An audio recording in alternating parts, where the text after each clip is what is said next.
Hi, my girl. Hi, sweetie. How's your day? That's good. So this is my niece's room. She shares it with me.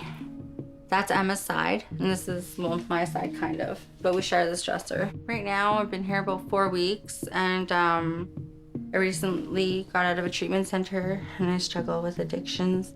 There's 6 people. There's me and baby in this room, and then there's my sister and Emma in that room, and then there's Darren and Jeff in that room. She said I can stay here as long as I want to till I get back on my feet. I never liked that word, like homeless, like, oh, it's so ugly. I don't know. I guess I kind of am in a way. Research estimates that for every 1 homeless person on the street, there are 3 hidden homeless. I figured out 4 times in my life I've been homeless.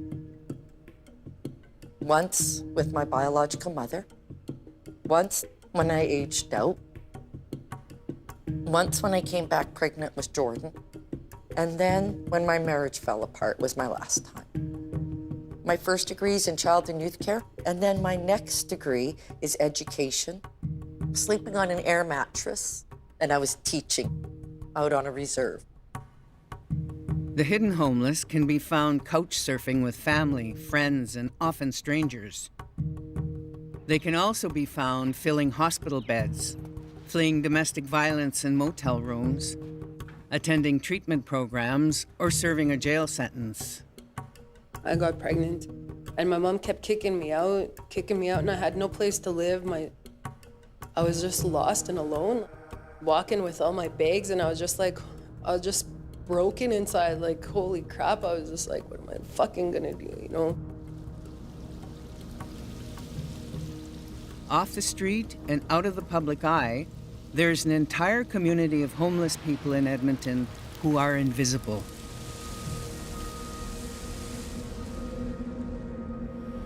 Maybe there's problems of finances, there's problems of, a dysfunction of some kind. They have no place to turn. The Indigenous population in Edmonton is growing faster all the time. As more people migrate to large centers, the pressure to house them increases. Recent studies show that Indigenous people are 9 times more likely to be homeless than the rest of Edmonton's population. Well, my common law and my daughter, we left the reserve. We had nowhere to go. We bounced from home to home in Edmonton for 3 months, and it was in the wintertime. There was a lot of times when there'd be alcohol and drug use. I don't know, it was rough. I didn't like it. At night, I used to just lay there with my baby and on the floor and hold her and cry. I'm on day pro right now. I'm working for my full parole. I was in a few foster homes in Vancouver because of abuse. They come from these dysfunctional situations where mom isn't a mom and a dad isn't a dad, or they come from a single mom family, and they really have nothing to turn to.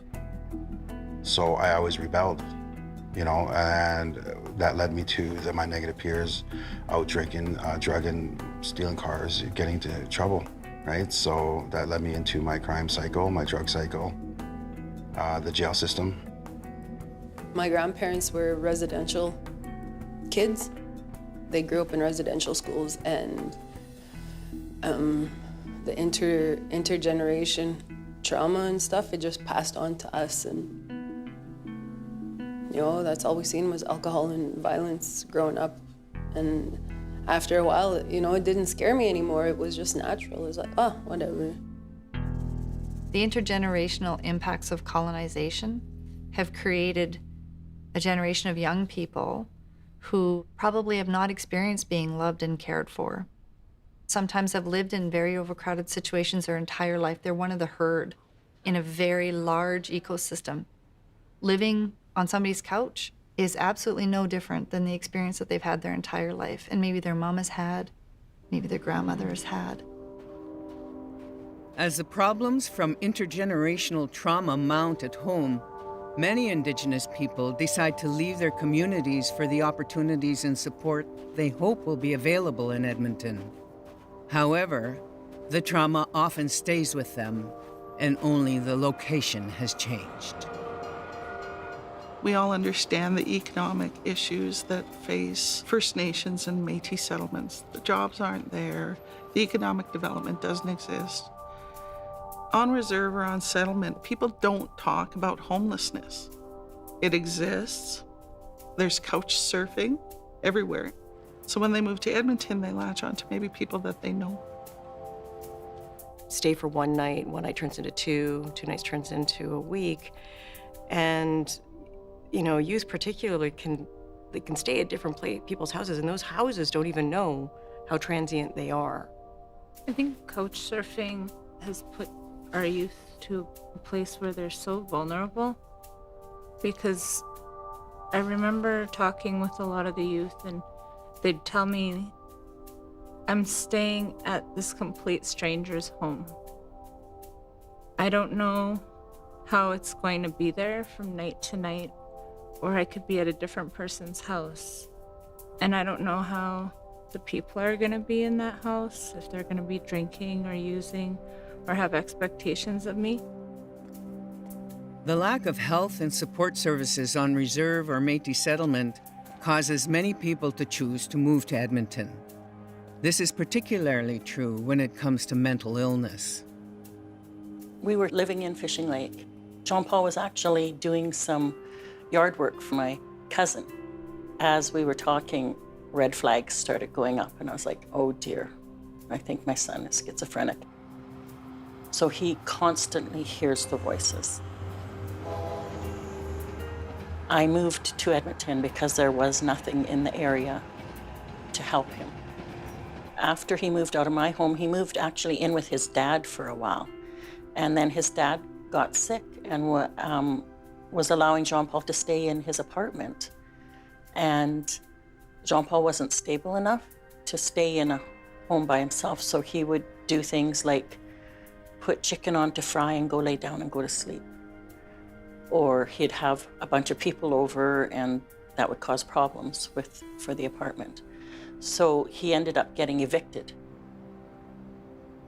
Becoming homeless for personal safety can be a necessity for some Indigenous women as they flee domestic violence. Why am I in a hotel is because I'm fleeing domestic relationship over a year now. 21 days is what you're given to be placed in a women's shelter. Within those days, if you cannot find a residence to reside in, then you are placed in a hotel. I mean, I'm here by myself from a small community, moving into a hotel that is pretty much run down, no kitchen. Homelessness has many teeth, and it's a predator, and it can rip and tear and really hurts people. It comes in many variable sizes and shapes, but it all has that sort of aspect of just not knowing how long that place is going to last. I was always living in my bag at every foster home that I've been in. I've never really unpacked my bags. They were always packed, and I was just digging through them, and I knew it wasn't gonna last.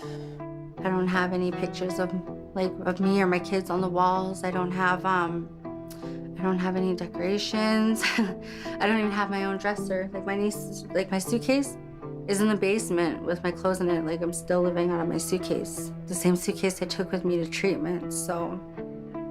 For the longest time, I didn't have a mirror in my room because I didn't like looking at myself. I didn't like who I was. Is a 6x9 cell what I really wanted in my life? Or did I want my family back, my freedom, a sense of who I am? I wouldn't eat and starve. I knew they didn't have any money. And they were sweet people, they were kind, they would feed me, but it felt like a beggar. I'm gonna go out. I'm gonna walk around Edmonton. I'm gonna find a job. I'm gonna find a place to live. I'm gonna dreaming about having my own home, having my own space, breaking the cycle of poverty. At summertime, I'd go out late at night and go longboarding all around the city. Eventually, I got to the point where instead of having a place to sleep at, I would stay up all night so many times in a row that I got to the point where my legs got wobbly and I could barely walk. My sister asked me if I ever sleep. She said I'm like the Energizer bunny that runs on empty because I'd be up at 5 o'clock in the morning and just have like that moment, that time to myself before I start my day. Usually like around 7 o'clock, wake up the kids and then walk them to school, and then I go to my program and I try to fit everywhere where there's a slot, like even just a minute. It's like, who can I spend 20 minutes with, I barely come home for supper, and I always come home like around 10:30. Felt like an alien in somebody else's home. You don't feel complete. You don't feel grounded. You don't have roots. I'd go on the bus and drive all around the city and get off in Mill Woods and then walk all the way downtown just to kill time. It's a power imbalance, and it's not malicious all the time. But the people who own the house have all the power. The person who is there provisionally has no power. It's very difficult to self-determine or to raise concerns about safety or what have you when you have no power. There are times that I called my sister and I wasn't okay to come here because she was protecting her kids because I wasn't sober and doing things that I need to do to get my life on track. Well, she knows I don't talk to her when she's not sober or clean. Like when she's using or something, I won't talk to her. I'll just keep my distance. I won't even answer her phone calls. If you don't understand the expectations of that home and aren't able to meet them, or the finances of the home are stressed and can no longer take on another mouth to feed, I think there's huge vulnerability attached to it. It is a step away from the street. We ended up in the hospital that time, and when he came out, he went to stay with his sister, who was very close to his age as well. And that didn't work that well because she didn't know how to cope with some of his behaviors, and he would bring people home, and then it wasn't a safe environment for her. So another friend tried to, well, here, I know somebody, let's stay together here at their place. But every kind of situation didn't work out that long, and so it just was a vicious cycle. Eventually, options with family usually run out, and the situation gets more desperate, and the options fewer and more risky. I couldn't sleep because everybody was drinking in the living room, there was fighting going on in the living room. It's always in the back of your head, you're thinking, holy shit, what if I'm sleeping and then somebody just freaking all of a sudden just throws himself on me, what am I gonna do? So you can't sleep, but you can sleep, you're half asleep, so you don't get the rest that you need because you're always listening and waiting for something to happen. It's exhausting and tiring, and it just wears you down. Couch surfing and those really underhoused and really vulnerable, or living in really short-term situations and really compromised situations, are exposed to circumstances that ultimately are eroding their ability, their self-worth, their ability to even access resources. If you're couch surfing, you still don't have an address. You still can't access resources others have. You get this message that you're not worth it. You get this message that you're lower than everyone else. In addition to suffering from the impacts of intergenerational trauma, Indigenous people also face widespread poverty and racism that is built into the structure of Canadian society and government systems. These realities often cut to the core of an individual's self-esteem and identity. There was times that I felt ashamed to be a Native. I grew up in a white society most of my life. Sometimes I felt like I didn't belong with them, and sometimes I felt like I didn't belong with the natives, my own people. I wanted to be white like everybody else, you know. Maybe if I dyed my hair blonde, you know, I would fit in with the white kids. You know, I didn't like myself. I was racist against myself. For example, I'm many times a reference, renter's reference for many young people and families. And you get on the phone with some of these landlords, and they'll say, well, you know, I'm looking at the last name, and then they kind of whisper it like they don't want anybody hearing, but are they Aboriginal? You know, it's like, you know, and that's a factor. That's a factor that somebody like me, a middle-aged white male, can come knocking up to any rental company, and I'll get a different reaction than somebody that's identical to me except the color of their skin. Some are racist, judgmental. They don't give you a chance. So the lady just looked at me like, you know, a disgusting look. You know, rolled her eyes and made a face and, you dirty Indian. No, I'm just kidding. I don't know. We didn't fill out an application. She just said no. There's so many barriers right now that I'm trying to chop down. I feel that the support system in helping me do that is very limited, especially with the conditions and where you're residing. I was so lost. I was no place to live, no place to go, broke. I even asked if social services can help me out and stuff, and they said no, they can't. I told them I had no place to live and I was, you know, pregnant, and they're like, well, sorry, we can't help you. You're out of our jurisdiction. And then we see what's going on with the missing and murdered Indigenous women across Canada. There's two forms of oppression that collide. There's the misogyny of the Western society, and then there's colonization and colonial assumptions.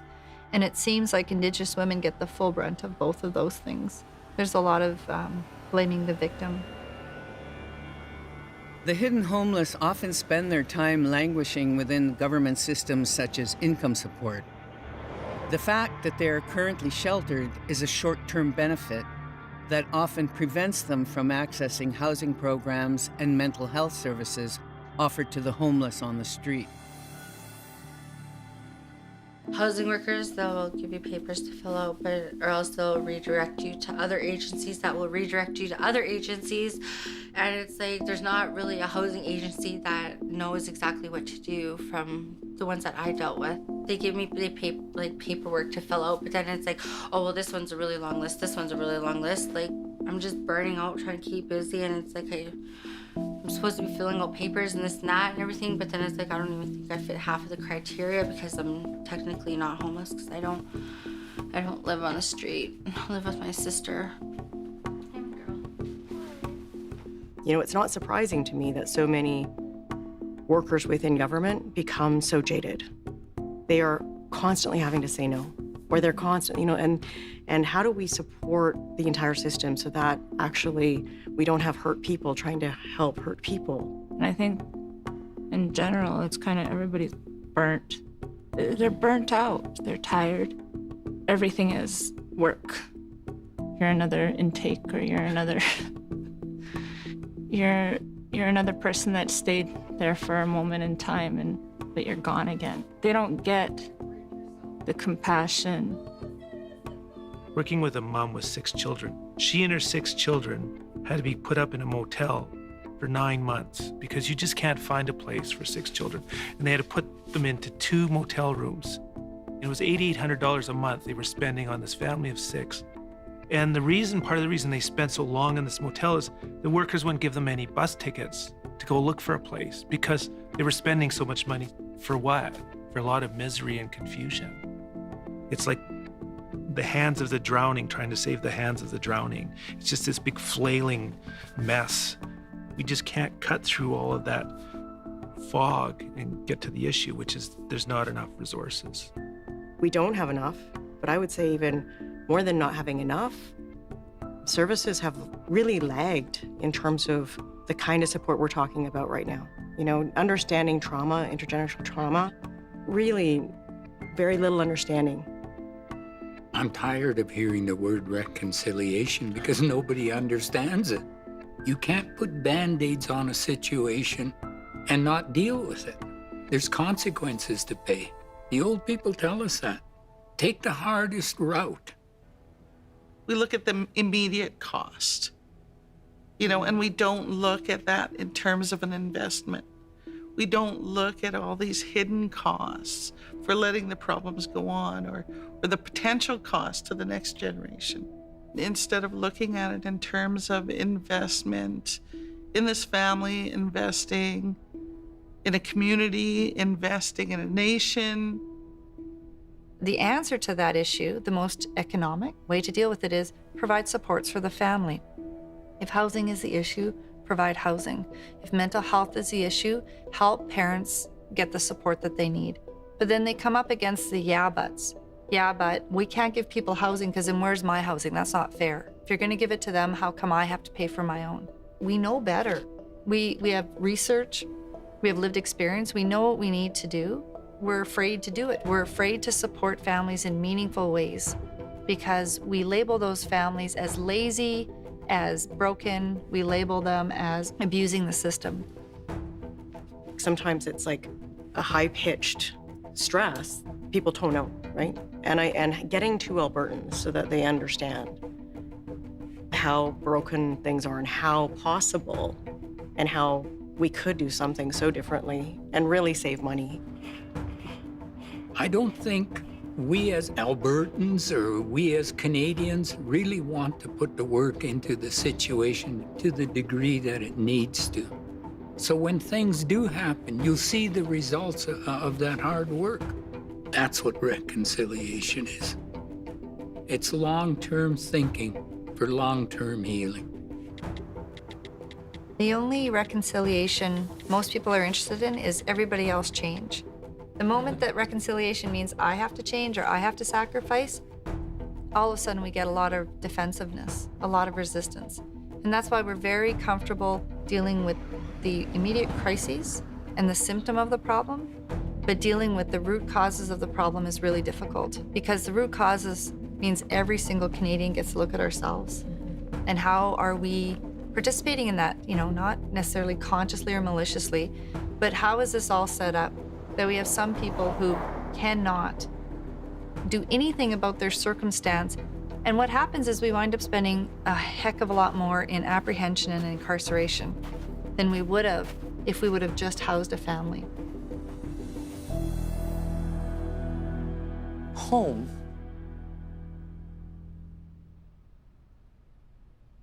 That's all I wanted was a home.